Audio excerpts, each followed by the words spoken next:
So guys, before I allow you watch this video on the reactions coming from the Northerners because of Tinubu's plan to move a section of the CBN and FAN back to Lagos. So let's look at this headline, and it says Tinubu under pressure as chief of staff. Gbajabiamila is indicted in corruption probe of ex-Central Bank Governor Emefiele, Amcon boss Kuru. So guys, honestly, this is not looking good for him, and we all know that Betta Edu was suspended alongside other people. So it's a question that we all have to be asking ourselves now, if Tinubu is going to be suspending his right-hand man, like we all know. So let me read this. It's coming from Sahara Reporters, and it says sources told Sahara Reporters on Monday that Gbajabiamila was fingered as one of the beneficiaries of the largest sea of corruption under Ahmed Kuru, the chief executive officer of the Asset Management Corporation of Nigeria, AMCON, and the former governor of Central Bank of Nigeria, Godwin Emefiele. So guys, we all know that the corruption in Nigeria is uncurable. I mean, it's uncurable. Some of these people, you would think they have prestige, but when you go close to them, don't forget that at the beginning of this administration, they were being fingered also, that people were coming to them to buy ministerial position. That's to tell you how rotten the whole system is, and that's to tell you the kind of people we have. That is why they can do anything possible, to force INEC to give them victory, because they are just there for business. That's why Peter Obi calls it, transactional leadership. That is what we have in Nigeria. So most of our politicians, they are already messed up with corruption, and that is why we are talking about, having a new breed of people that can navigate Nigeria to victory. So guys, back to the topic. Tinubu is planning to move a section of the CBN back to Lagos, and also a FAN that has to do with aviation back to Lagos. So many people have welcomed the move. Their argument is that, we have more of aviation activities in Lagos, and also Lagos is like, the financial capital of Nigeria. So the CBN is supposed to be in Lagos, and also FAN, the authority that has to do with, Federal Airport Authority, it should equally be found in Lagos. So many people are happy with that development, but the Northerners are kicking badly. They said it will not happen. I mean, the Northerners are very sad about this development. So I'm going to allow you, just take your time and watch this video and let me know what you've got to say, because their reaction is so sour. I believe they are already determined that if Tinubu takes that position, they are going to dump him ahead of 2027. So let me just allow you watch this video for yourself. The leadership in the North has shifted to a new generation like us that are less patient, that are in a hurry to see progress all over. We want to see peace and security. But we are also not afraid to discuss any issue. And therefore, including issues of state creation, including issues of state police, including issues of fiscal federalism, including everything. All these issues mentioned, including by President Tinubu while he was in the opposition. So but you're not afraid of all these issues? No. If you talk about restructuring, depending on who you are talking with, you talk to people of someone from South, he wants own and manage his own resource. If you talk to the Southwest, they want to federalism, they want to own all the VAT that they collect. If you talk to the Southeast, they want another state created, even though actually they neither have the space or the population to have that. But if you talk to us, now, what we want to do is to use what we have to get what we are looking for. And what do you have that you're using to get what you're looking for? We have over 70% of the landmass of Nigeria. We have over 60% of the population. So we are going to use our landmass and our population and our natural resources, especially soil and minerals, to sit and talk about restructuring. The North should no longer be viewed as running away from restructuring. We are ready and able and willing to commence discussions on these issues. You're a lawyer, former chairman of the body of benchers. There are calls for a new constitution. Would you not be willing to sit with other parts of the country to firm up a new constitution that works for everyone if there's a sovereign national conference? Now the Northern Senators Forum is calling for calm following reactions trailing the planned relocation of some departments of the Central Bank of Nigeria to Lagos at the Federal Airports Authority of Nigeria, FAN. The forum says an opportunity for dialogue and negotiation on the issue with President Bola Tinubu will happen, and they have expressed readiness to engage the president. In a statement by the spokesman of the forum, Senator Sulaiman Kawu Sumaila, legal measures will be sought if negotiation fails. That's what he said.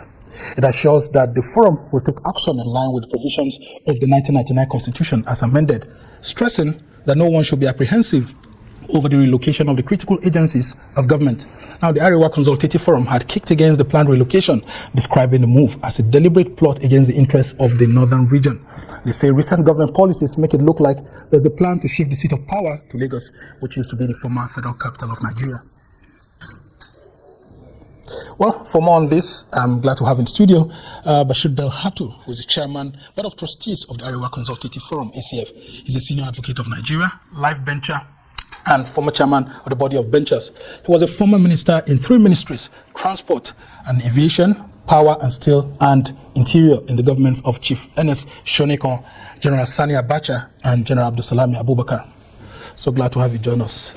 Thank you very much. And I also, I mean, a whole lot of northerners, and you and I will quite agree that Lagos is the financial capital of Nigeria. So if the CBN is actually moving some departments to Lagos to, according to it, allow for effectiveness and functionality, why should the ACR be kicking against that? And moreover, some others are also saying that the airports, the federal airports of Nigeria, will function much more better in Lagos than in Abuja. As you had mentioned previously, NPA was moved from Abuja to Lagos because the ports are in Lagos. And then you have NIIA, which, I mean, the foundation was in Lagos, but eventually it was taken there. So isn't the ACF considering the reality on ground and then, of course, the decisions of government? If you talk about transferring FAN to Lagos because there are more airline activities in Lagos than in Abuja, then you should take the Ministry of Commerce to Onitsha or Kano, because there is far more commercial activities in Onitsha and Kano than in Abuja. You should take the Ministry of Education or Agriculture to Makati, where there is a lot of agricultural activity and food production. You can distribute these ministries to locations according to the kind of activity you can identify. But that is not the intention or the reason or the purpose of establishing a federal capital territory. It's supposed to be in itself a symbol of unity, a symbol of togetherness of this country. The moment you start dismembering ministries back to Lagos, first you are establishing a precedence, which means next government it comes on and it doesn't happen to come from the south, will now return them or transfer others from Lagos back to Abuja, and it will or maybe Kaduna also. Kaduna or Sokoto or Calabar or things like that. So the intention really is to make institutions symbolic of our unity, symbolic of the purpose of this country, and not to give reasons. If you say congestion, when you mention congestion in relation to cities, anybody you talk about congestion will first think of Lagos. But the CBN is saying that it's building. The CBN headquarters is supposed to actually house 3,000 employees, but it has over 4,000. And the CBN spends money sending its own staff to go to Lagos to spend 2 months, 3 months to do certain jobs, which normally should have been domiciled in Lagos, and that they're spending so much. So, for effectiveness, the CBN is saying that it wants to decongest its headquarters. And people are wondering, why is the ACF or why are northerners or northern leaders or elites actually having a problem with that? First of all, the CBN building and the staff must have been in Abuja for nearly 30 years now. Yes. And we never heard about this until suddenly it came up. That's one. Two, we know that in Lagos, the banking supervision department is very strong. In Lagos already, it never moved to Abuja, so it could still do its function there. Three, at the age of technology now, you can work for a Chinese company in China while you sit here in Abuja and still perform your function. For CBN to say that it does not have that kind of upgrade in its own operations. So we think it's not true.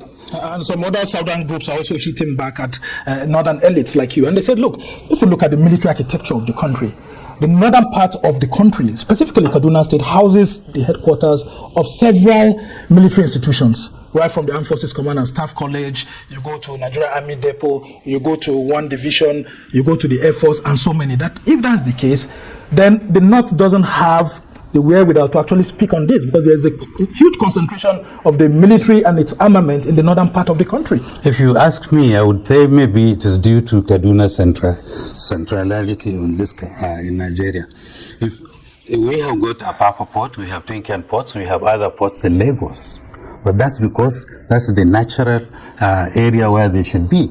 There is a reason for that, and therefore there are reasons for this congregation of military establishments in Kaduna. I think that's because Kaduna it occupies a central portion of this country, and military operations will be far easier to spread, to reach out to all parts of Nigeria from Kaduna than if they were in Lagos to reach Sokoto or Maiduguri, or if they are in Calabar to reach these distant places. So everything has a reason. I remember when this country actually had a concerted policy that if you place an industry in the south, you will try and place it in the north.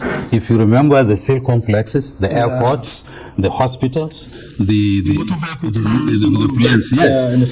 They were actually, these are government well thought out policies in order to distribute resources to allow Nigerians access to prosperity. But they have been long abandoned and not and you've made me to actually remember what General Murtala Mohammed had said while he was instituting the Federal Capital Territory, which is Abuja and FCT. He has said in his maiden broadcast on the establishment of the Federal Capital Territory that Lagos will specifically serve as the economic capital of Nigeria, and that Kaduna, Port Harcourt, and Enugu will be developed alongside Lagos and Abuja to ensure that it deflects the powers within the country and not to allow the FCT to become a replica of Lagos, which they were running from, and for Lagos not to be left out because, of course, it's the economic capital. Now, the North has been in power for several years, and people are wondering why Northerners are not seeing this from a national perspective. They say that this point you're bringing against President Tinubu is from a narrow, centered perspective. How do you reply to such critics? When I started talking, I said there were so many reasons why we feel the way we do feel this. Let me remind you, some years back, there was the issue of recapitalization of banks. Suddenly also it came up. And the North had 9 healthy, quite average-sized banks, but they were healthy. But the recapitalization wiped them out. Former CBN Governor Charles Soludo's project wiped them out, and we ended up with not a single bank in the North. Well, and we know what a bank is. The Bank of the North became the Unity Bank. Yes. And of course, majority of the shares were owned by Northerners and all of that, and then a few banks here and there. Not anymore. I don't think now if you check it, you will find that. No, but those are economic decisions. And you have Northerners, wealthy Northerners. Banks are private-owned institutions. So why the Northerners not opening their banks? This was a government policy. Yeah, for 25 billion naira as capitalization. Yes, and of course, they are rich Northerners. It didn't take into consideration that if you put that kind of policy, a whole sector of this country will be deprived of the banking system. But that's not even the problem. After that, after we lost 9 banks, then the central bank continued to prop up other banks that it has saved with the jointly owned resources of this country. So we lost our banks. The banks that remained were propped up with our own money, and we keep all the money in these banks. You try and go to get a loan from any of these banks and see how difficult it is. Meanwhile, all our money is in these banks. And okay, they put 1 or 2 Northerners, some on the board for window dressing.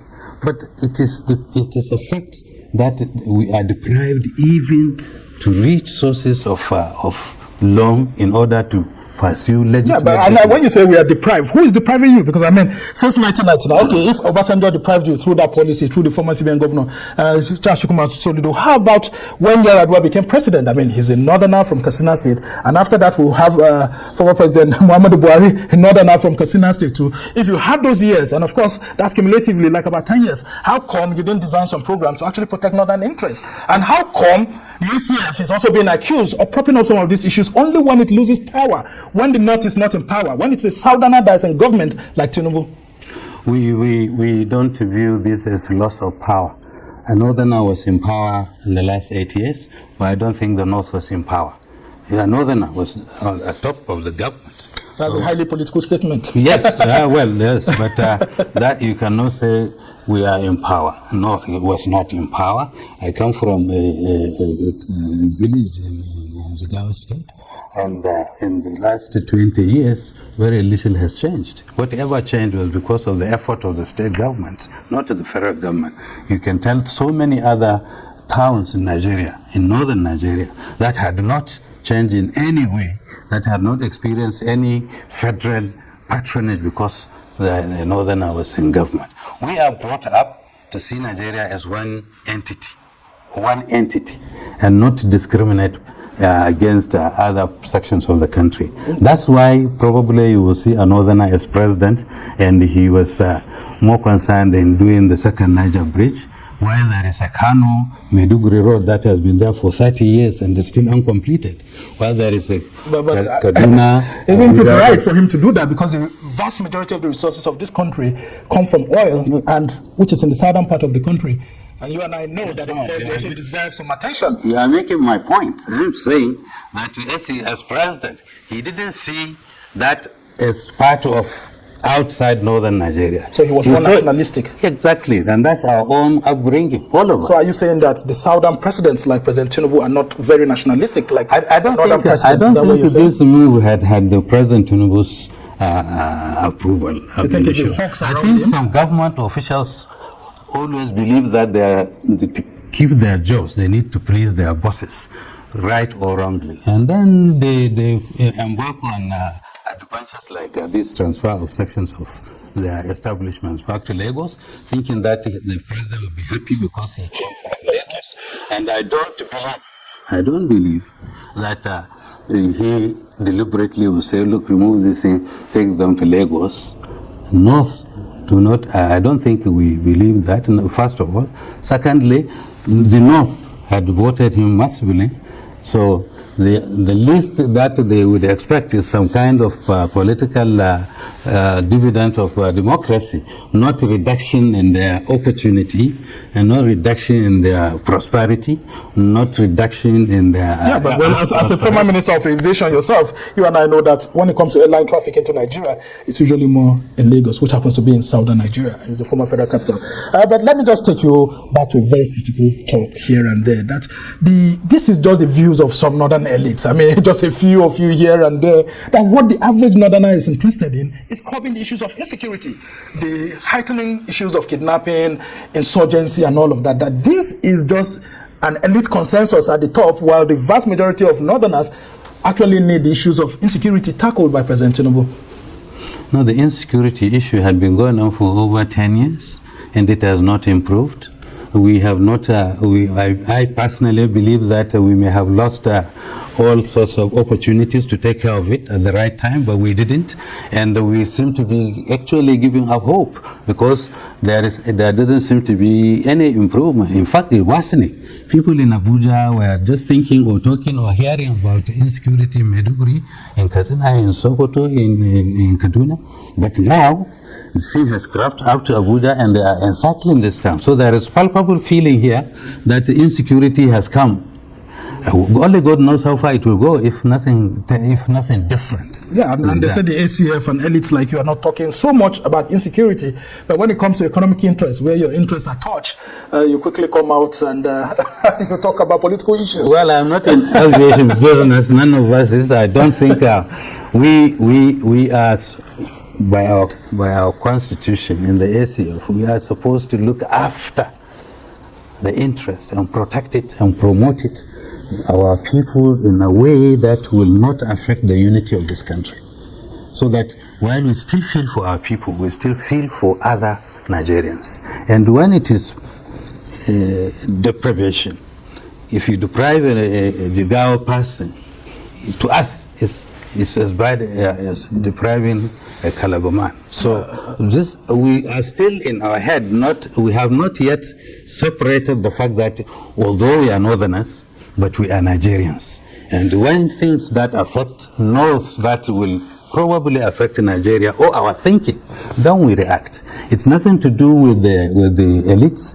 Ordinary man on the street in the North is aware of this. And today, communication has grown so vast that what you are doing, you and I now here, is seen all over the world.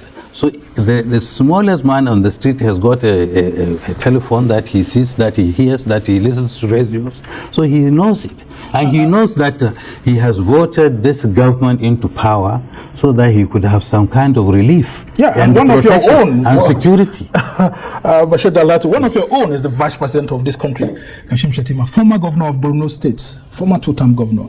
Haven't you had access to him to actually speak with him and say, look, this government is not going in the direction that we like, or some of the policies ongoing, we don't really like it. Wouldn't he feel a little bit taken aback that you're coming to the open without having had his own view and maybe what he's doing within the government? And how soon do you also plan to see President Tinubu on these issues if he grants you an audience? Okay, let me say that as leadership, we have just come into office recently. In person, I know the vice president quite well. I know the president well, and I'm sure that it will not be a problem for me to talk to either of them. As I talk to you now, I have signed a letter requesting for an audience with the president so that the leadership of ACF can have the opportunity to sit and discuss these issues with him. But until now, there have been so many press releases, press conferences, and people voicing their opinion, and this has covered the whole of the North. Yeah, and including religious group, because just last week the Sharia Council of Nigeria, they shouted, and they were called upon just a few days, and I saw them with the president, and he was trying to extract some commitment from them after informing them of some of his policies.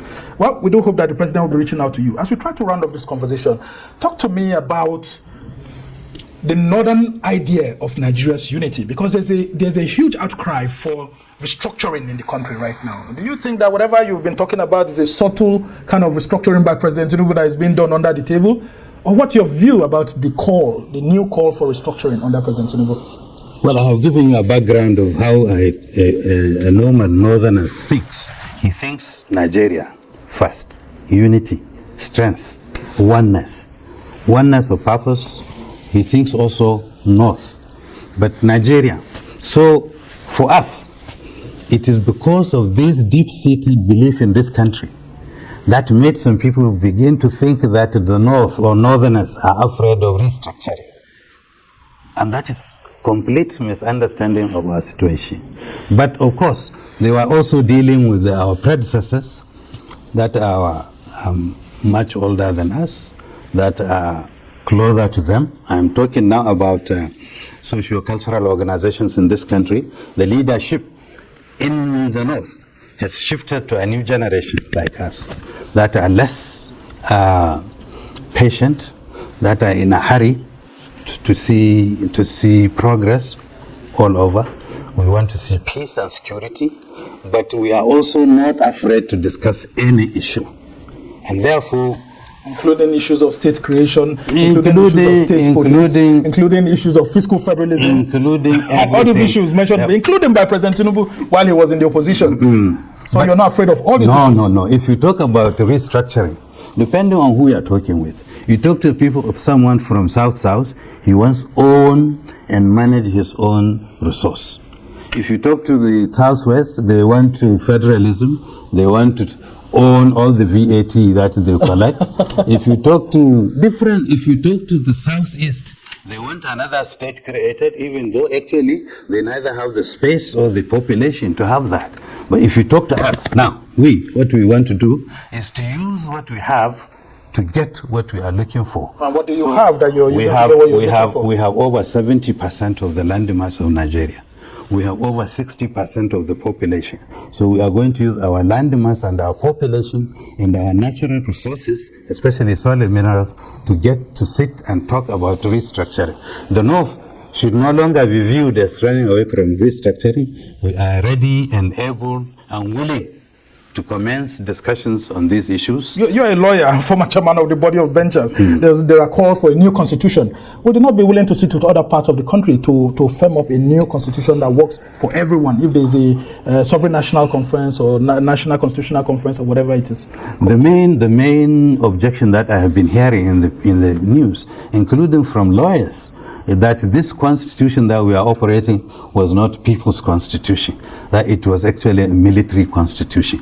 But forgetting that actually, although the military had to put a decree to produce it, it is actually Nigerian people from different local governments that were elected by elected local governments to meet in Lagos, including myself, in 1978. Oh, you were part of the Constituent Assembly? Yes. Oh, and they fashion out the 1979 Constitution.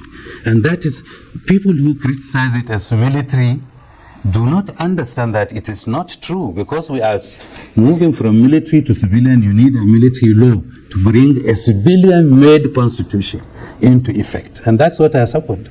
Yeah, but a few things were added by the then General Abdulsalami Abubakar administration, which you were part of as a minister. What actually happened? What were the few insertions added to the 1979 Constitution, which became the 1999 Constitution? Before there was a 1999 Constitution, which was just the basic foundation of work. Was the 1979 Constitution till today. That's what is being used. Of course, it was tinkered here and there, and the military, when they get reports, even the 1989 Constitution, which was never adopted, was created by civilians. I was there at that one too. So, but it is semantic. When you say, some people want to even change it completely to parliamentary system. If you talk to me about that, then we can discuss whether presidential or parliamentary. But if they are supporting presidential, they can only take the 1999 now as amended and tinker with it and change it. But we have been talking about constitutional reform. But the message here is clear. That very quickly, as we try to run up. Yes, our message is clear. We are Nigerians, we love Nigeria. We want a united country, peaceful and secure. But we also want to be treated as equal Nigerians, with opportunities equal to everybody, not more than anybody else, but equal to everybody. We want justice and fairness to be the main war cry.